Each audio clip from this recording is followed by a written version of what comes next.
So here we are at the wax bench. We've taken our model that we just injected it with wax. We take our wax pen. This is going to be the same spruing process as we used to make the model sprue. You get your wax pen hot, just heat up a little wax and attach your model to your base. Make sure that's nice and smooth around the edges so that you get good flow into your piece. And that's nice and sprued up. Ready to put the flask top on it.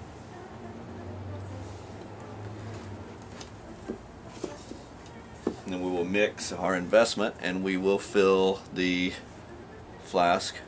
I forgot to add is before you sprue this leaf, remember to weigh it so that you know the wax weight, so that you'll know how much metal to set aside for your casting. It's very important because you'll spend a lot of time waxing these things up, and then you'll look at the whole tree if it's multiples, or you'll look at the one and you'll think, geez, I gotta cut this thing off and weigh it. The investment I use is Kerr Satin Cast, and this is the best in the business. This is the best investment that I've ever found for gold and silver castings. You can find it in suppliers throughout the nation. Now that we've measured out the correct amount of investment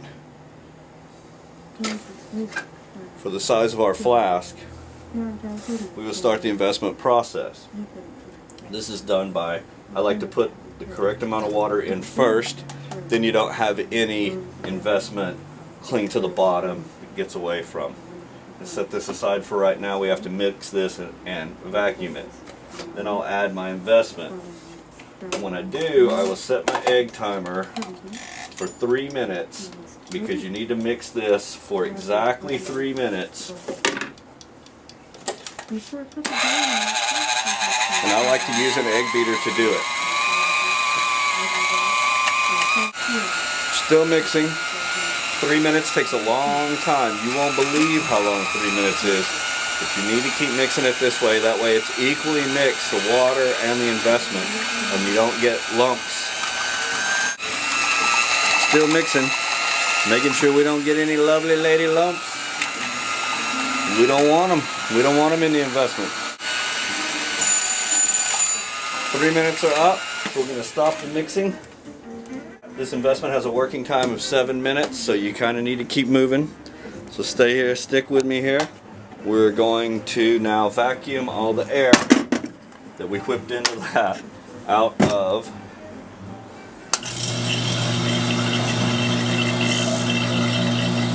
make sure all your bubbles are out of there by agitating it a little bit.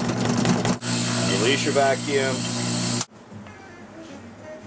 Pour it just like a beer at a keg party so you don't get any air trapped in there. Set it back up there. Let it pull 30 pounds again just to make sure that you have all the bubbles out. Make sure you leave some room for the expansion, and then add whatever's left of your investment to the flask to top it off properly so that you don't get a blowout. This flask needs to sit for at least 1 hour to cure before going into the oven for burnout. So 1 hour has elapsed and we're back from lunch. This thing's all set up. We're going to pop the bottom off the flask. You can see that's where it's going to burn out. We're going to put it right into the oven.